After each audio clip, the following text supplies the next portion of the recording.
following takes place between 9 a.m. and 10 a.m. Events occur in real time.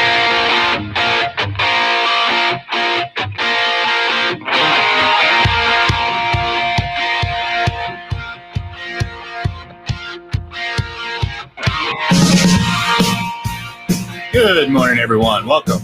It's FPC Radio Live. It's Friday. We're here to close out this week. The week of May something, 17th, 16th, whatever day it was that started this week. That's the week it is, and this is what we're closing out. So, I've been thinking, Mike. And our intro is an honor. It's an homage, a bit to one of the greatest shows of all time, 24. We'll be talking a little bit about that this weekend, you and I. But we're not necessarily lying to you when it says this show takes place between 9 and 10 a.m. because, we don't have a hard start time at 9 a.m. for the most part. It's the off season, so we've been kind of laxing a little bit on that sense. But for the most part, it's true. When it says this show takes place between 9 and 10, it means it says. It just doesn't happen to be exactly at 9 to exactly at 10. You're right. It happens between then. So, Mike, what's up, buddy? I'm doing well, buddy. It is Friday, May 21st. We're ready to close the week in style here on FPC Radio Live. Flush the Format Friday, which we love it. We got some interesting tidbits and anecdotes for you this morning, this afternoon. Wish it was this afternoon. But in any case, we're close. We're almost there. No, all kidding aside, always great to be back on the mic and, to be able to spend it with you on a Friday. Good stuff, buddy. Should probably unmute my mic. But anyways, no, today is, as you said, the 21st, and we talked about this a little bit the other day, and we've certainly talked about it in the past, or at least, any chance we get to talk wrestling, we do. But it is the 10-year anniversary of the passing of the late great Macho Man Randy Savage, and coincidentally, it happened just down the street from where I am now in Seminole, Florida. Literally right down the street. I pass it all the time. The site of his unfortunate car accident, which was obviously we learned after the fact that he had a heart attack at the wheel, and which obviously caused the accident. But I can't remember if he had passed away prior to the accident, during that whole occurrence. But either way, 10 years already from the Macho Man, and you and I both are big fans of the Macho Man because, again, he's one of those guys that represents that era of wrestling, that larger than life superhero gimmick type era, that late 80s, early 90s, the era we know so well as children. Right. But yeah, it's crazy to think that it's been 10 years already.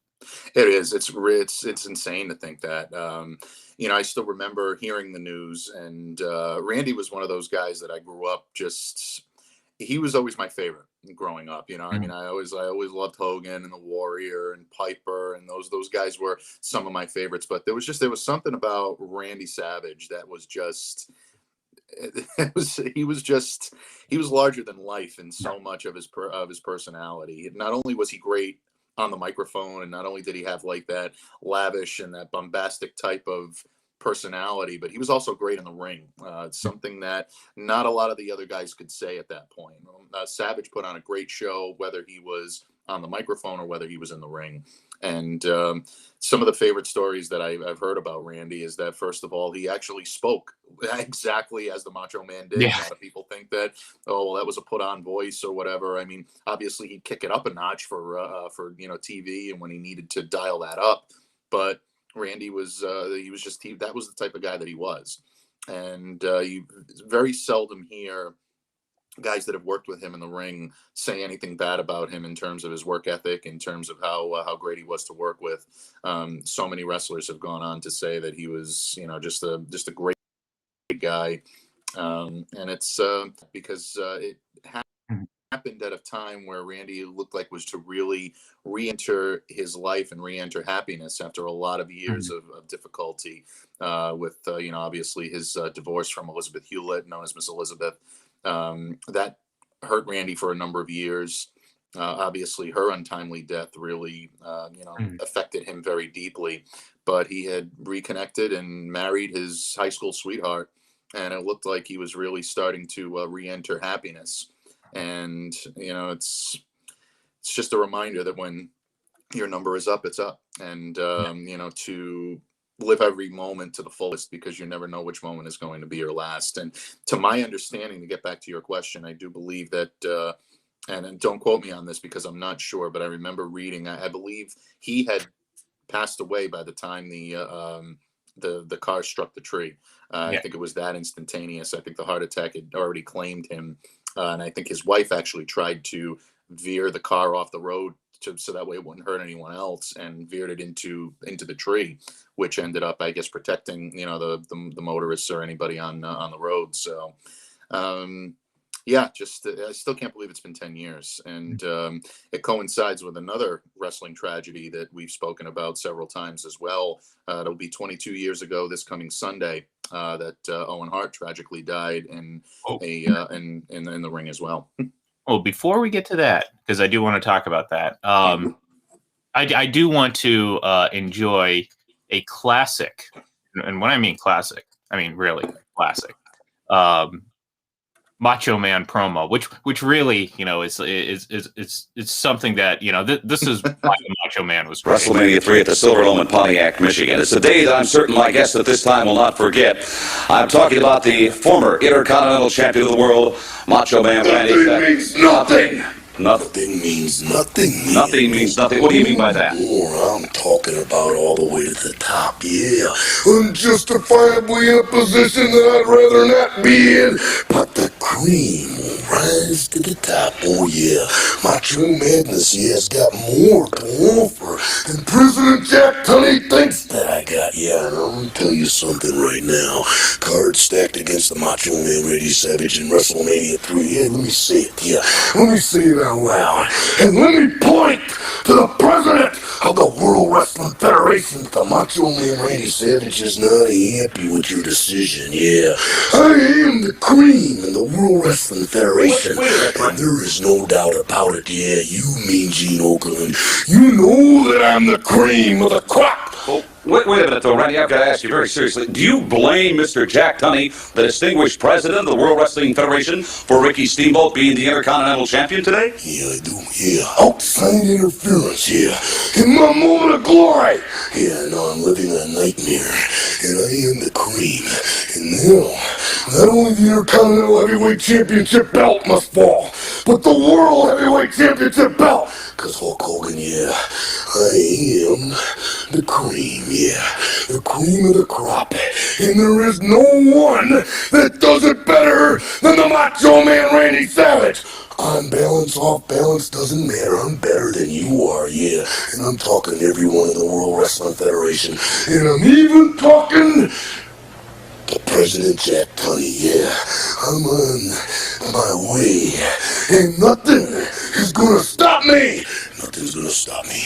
Just out of curiosity, Randy, and I certainly don't want to diminish your tremendous God-given talents, but I'm very curious. I haven't seen Elizabeth lately. Yeah, she's on the outside of the ring. Does she interfere in matches? Yeah.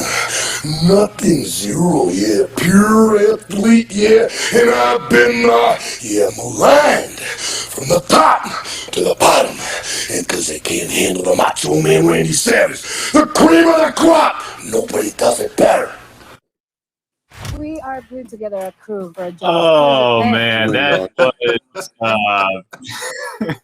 again. Nobody cut a promo like Randy Savage. I mean, Where was he getting all those creamers? I mean, like that was some incredible sleight of hand that I've always wondered. Like, where was that he? is unbelievable.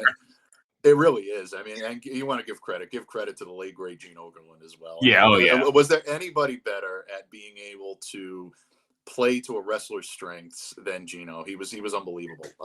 Gene was just, he was so good at what he did, and Savage played so well off of him. Just the glory days of the wrestling promo. You don't see that in today's wrestling. You just don't. And, and that's not a knock to the talent that they have out there. I know there's some great talented wrestlers, and believe me, I mean, I don't watch it the way that I used to. I really don't hardly watch it at all anymore. I'll flip through it on occasion just if it's on, but there was something about the wrestling promo back then, and Randy Savage was so good at doing that. One of the best. Savage could do it all. He was a great heel. He was a great babyface, and he could walk that line. And he really just was one of those just indelible talents that took way too long for him to get into the Hall of Fame. But I'm glad he's there now. Anyone who's seen the recent A&E biography on Randy Savage, I was a little lukewarm on it. I think they went out of their way a little bit to point out a lot of the negativity in Randy's life, and I understand it's a part of it, and I'm not saying that it shouldn't have been, but from what I've heard from a lot of people that knew him, it was maybe a little bit more tilted in that direction. So definitely check it out though, because some of the great anecdotes, especially about how he was able to get his wrestling attire and how he came up with his style and things of that nature. It's all Randy, just one of the greats, one of the all-time greats. Sorely missed. Yeah, I might have to go honor him later. Maybe drive by and lay down a set of glasses or something like that. Give a nice oh yeah, just for the crowd. But yeah, I mean, obviously, like again, we're talking. There's a generation of wrestling fans that I'm not going to say they don't know him, because if you're a wrestling fan, you don't know who Macho Man Randy Savage is, then you're not really a wrestling fan, but aren't familiar necessarily with him because of well, again, it's been so long, and we're talking like we're talking about the early '90s and mid '90s from when we watched them in the '80s, obviously. Yeah. Absolutely. So it's been quite some time, and it's hard to imagine there's going to be. I mean, there hasn't been anyone like him since, in terms of just everything that he brought to the table, and certainly no one that's used coffee creamers as part of their promo in such a prominent way, because that was quite impressive. But no, you started to bring up another anniversary, and again, sadly, a lot of the times when we talk about wrestling anniversaries, it's either one of two things: it's a show anniversary or it's an anniversary of a passing. And in this case, we talked about this earlier this week, I believe, right at the beginning of the week, when we were discussing the passing of New Jack and just sort of the general risks involved in the business. Well, you had mentioned kind of the background a little bit to the whole Owen Hart tragedy, and the motivation was to kind of mock Sting and kind of take a jab at WCW, and it was just a stunt gone horribly wrong. And this was to kind of tie it back into the whole A&E group of documentaries that are coming out as we speak. I believe Shawn Michaels is this weekend. But this was not too long after the pile driver that ultimately almost paralyzed Stone Cold Steve Austin. So again, it's a sad anniversary. Obviously, this death was obviously different than many of the others that we speak of when it comes to wrestling, because most of the time we're talking about dying too early, heart attack, steroid use, drug overdose, etc., kind of the MO for a lot of these wrestlers, unfortunately. But Owen Hart, I mean, I was not there. I wasn't watching live. But there were plenty of people that were there. And again, back in that day, and it wasn't that long ago. I mean, we're talking about the 90s here. It's not too long ago. There was some that probably wondered at the time whether or not this was part of the show. Yeah. I mean, let's be real. I mean, nowadays, the cat's out of the bag, so to speak. Everyone kind of before it was kind of a guarded secret, not a big secret, not a terribly unknown secret, but there was this illusion that wrestling was real. Right. And I'm not saying it isn't now. It drives me crazy when they call it fake. I mean, yeah, it's scripted, but I guarantee you that what they're doing isn't necessarily "quote unquote" fake, how you're using the term. But back in the day, it was more of a mystery. Everyone was like, "Is it a work? Is it a work?" There was no, there was no illusion. There was no thought that yeah, backstage, no, these guys are just friends or whatever. Actually, let's bring it right back to that Stone Cold documentary.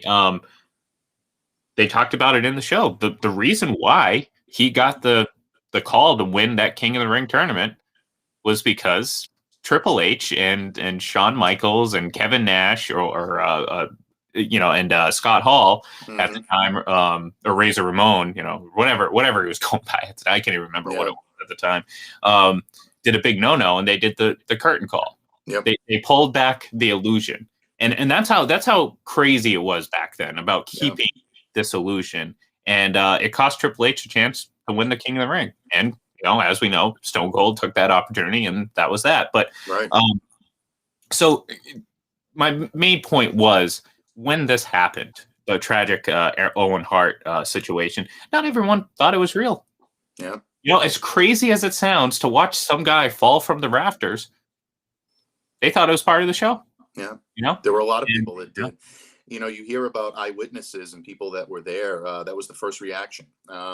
There's even a story, Wayne Ferris, who was the Honky Tonk Man, I guess, reached out to someone very shortly after it happened. And he said, I got a funny feeling. He says, Vince is up to something. And, and he feels terrible about saying that now. Yeah. This is one of the more moments that he's so embarrassed for. But at the time, so many people, and this is a guy that worked in the business for years, you just didn't know. You really and truly didn't know. And to hear some of the horrifying stories, especially guys like Jim Ross and Jerry Lawler, who were ringside when it happened, and to actually see it happen.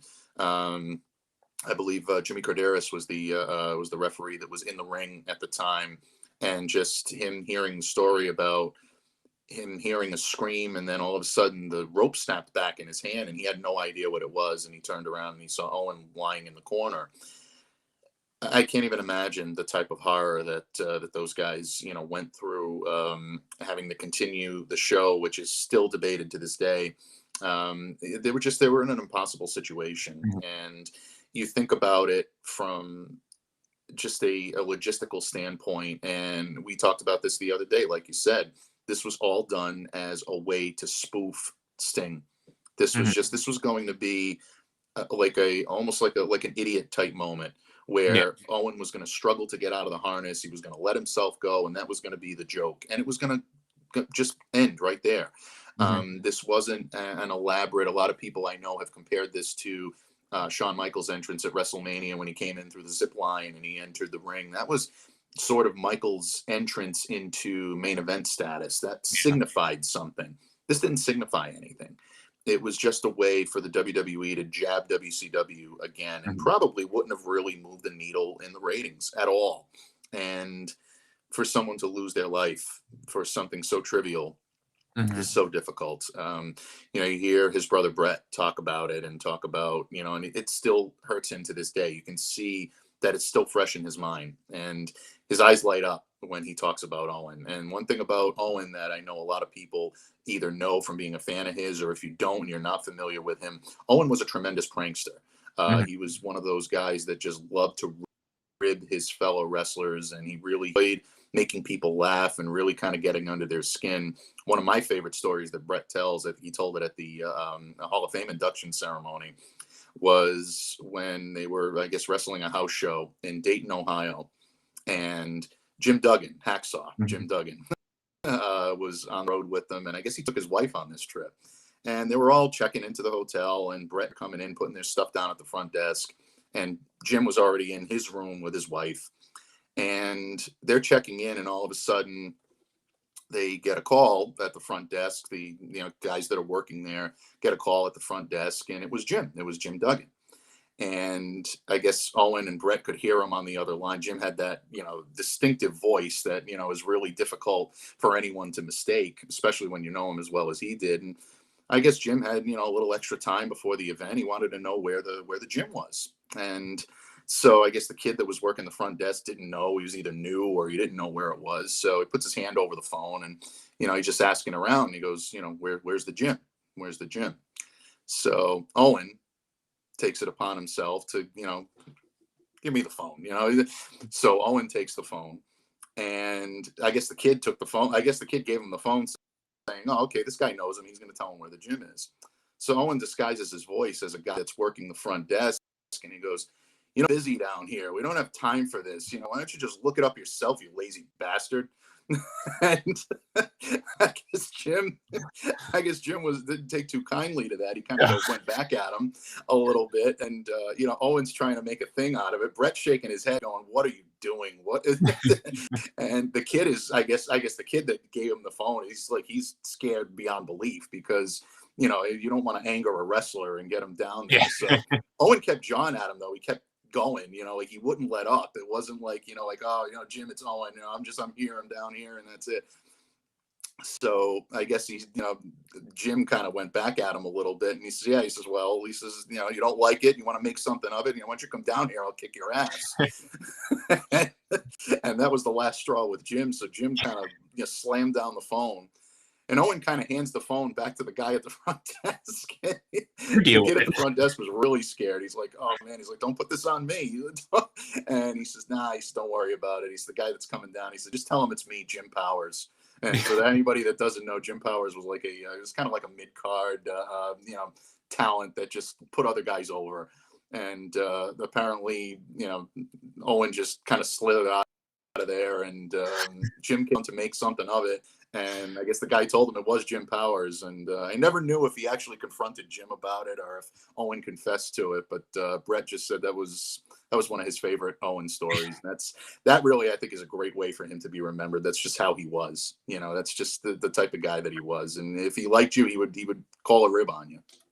Well, and that's kind of, that kind of speaks to his reputation too, just within that whole industry. I mean, at the time, he was well respected on top of being, like you said, a prankster. And again, I'm going to bring it right back to the Stone Cold documentary because there's a lot of good information in that. And,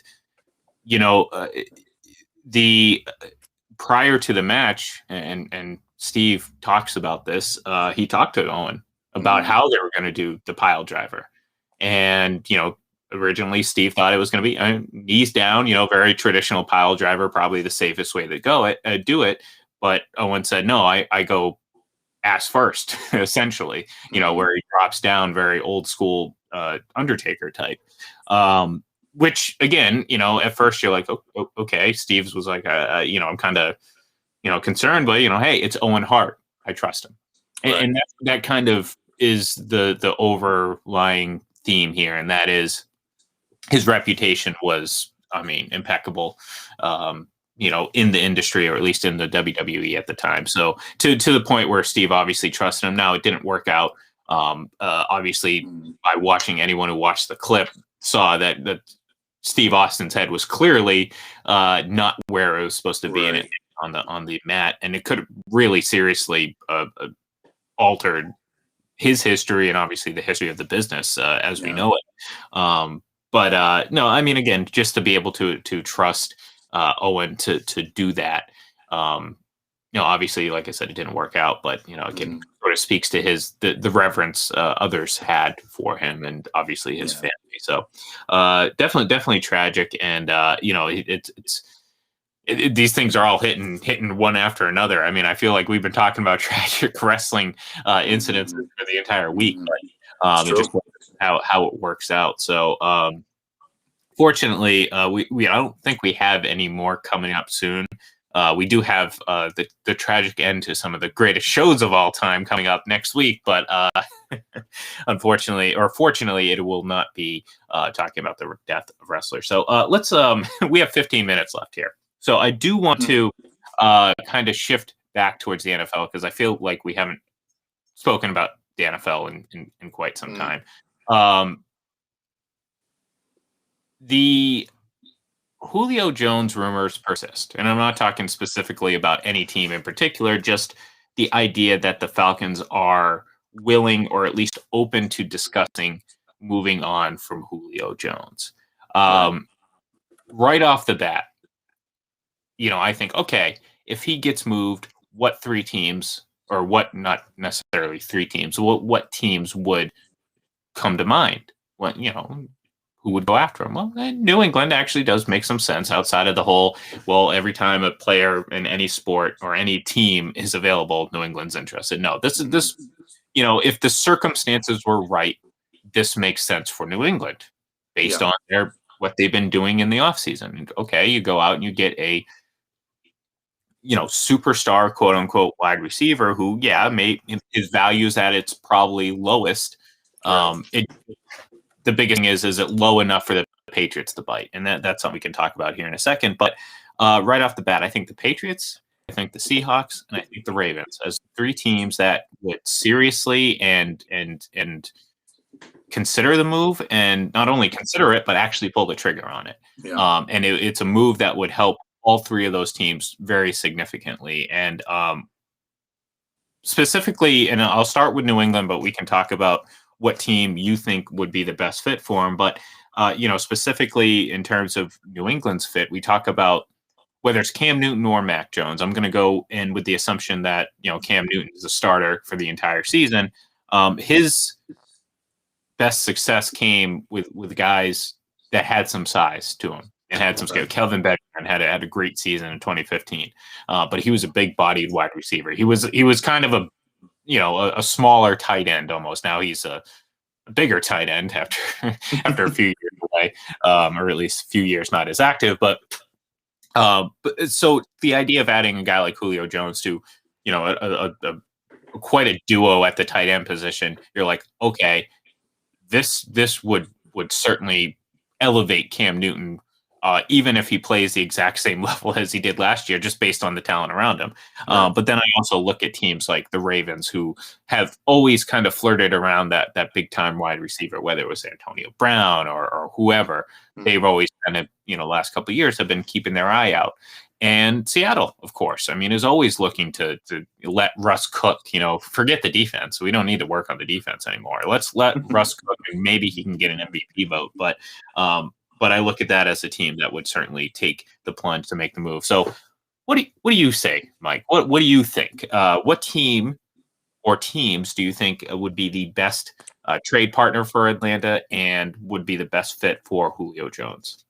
Well, I think in a lot of ways, what you have to look at is what teams would be willing to give up, what Atlanta's going to want in return.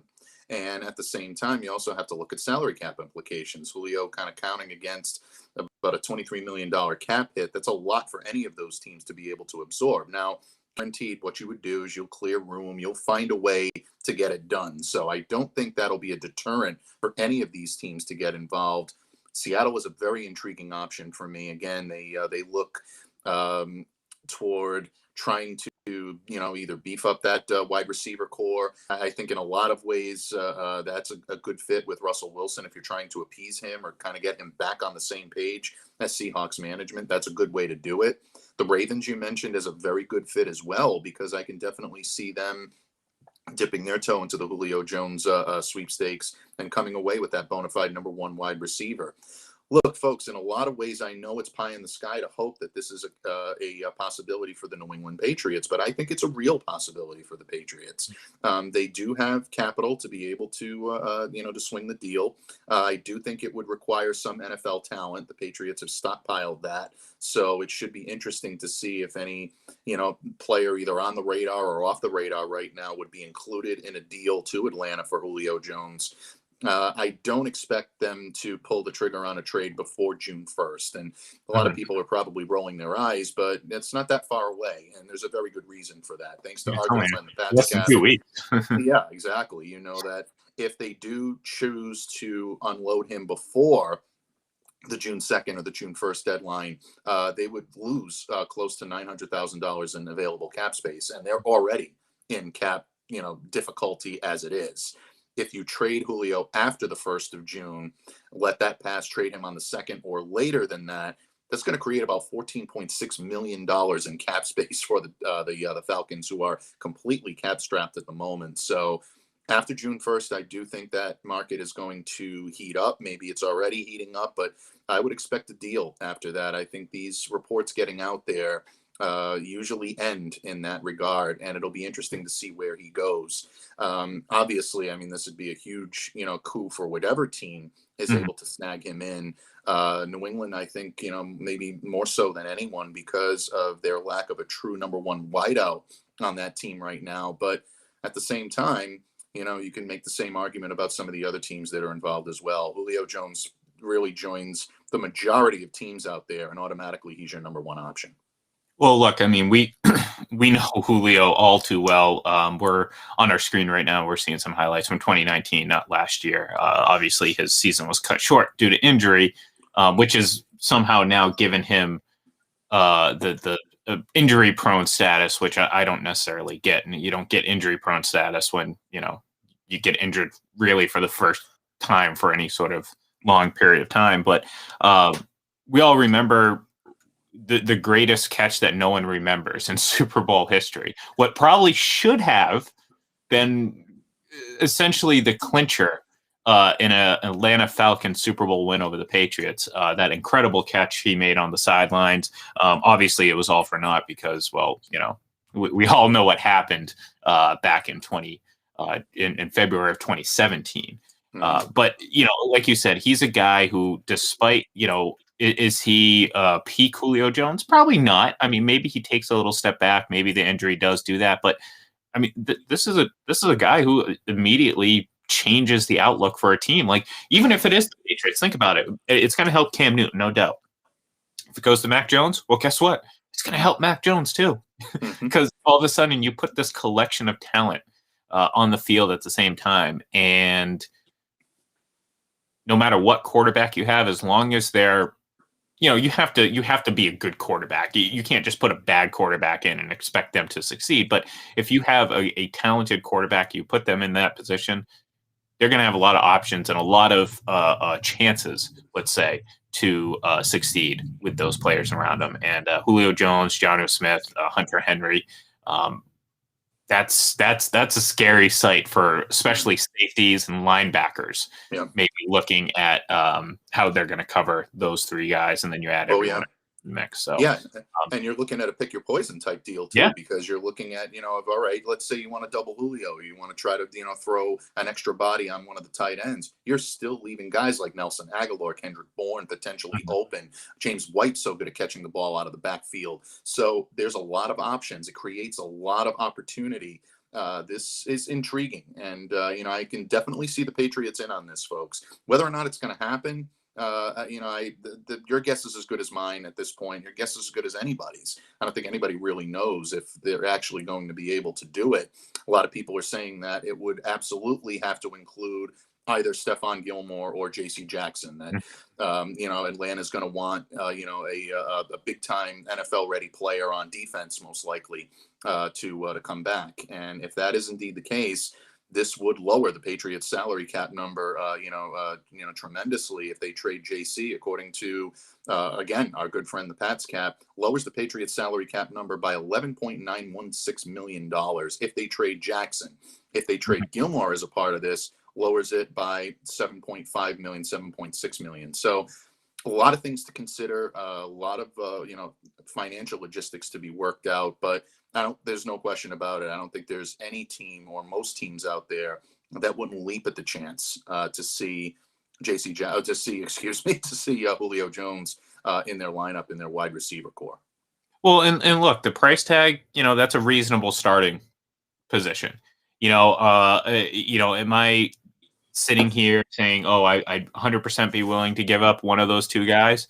Not yet, but I understand certainly why that would be the asking price. And I don't think it's unreasonable. We're not talking about, these people, they want, absurd amount of draft capital and players. Like, no, I think that's, you're trading for a guy like Julio Jones. You're not going to, you're not going to get him for a 4th and a 2nd round pick like you got Randy Moss back in the day. You're going to have to give up a little bit more to do that. So, like you said, if it happens, it happens. It'll be something to keep an eye on, keep a sharp eye, Mike, in the next couple of weeks when we do, hit that June 1st kind of marker there, and we'll kind of see where that goes. But yeah, no, hey, look, all of a sudden that week 4 matchup with the Tampa Bay Buccaneers may look a little bit more enticing if Julio Jones is laying up on the Patriots. So,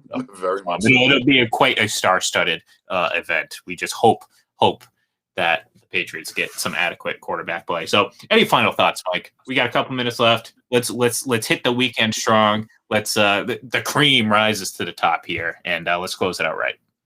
Yeah, I think no, it's great. Anytime you can talk about Macho Man Randy Savage, talk about Owen Hart, and talk about Julio Jones potentially to the Patriots on a morning show, all roll into one. I'm a happy guy when it comes to that. So no, that's all. That's really, really good. Ian alluded to this earlier, folks. Kind of snuck it in, but if you were really paying attention, you would hear that. Any fans of the show 24, you know we are stark raving fans of this program. But any fans, keep a sharp eye on your Twitter feed over the weekend. And we might just have something in store for you because an anniversary for that show is coming up on the horizon. And you know Ian and I are going to be chomping at the bit to commemorate it. So, yeah, good things coming.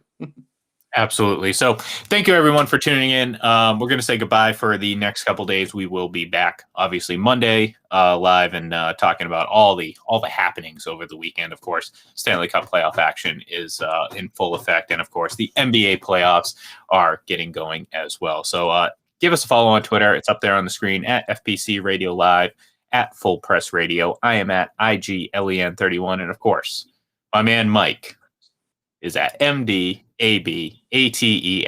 Give him a follow. Give us a follow. And we will talk to you Monday morning. Have a great day.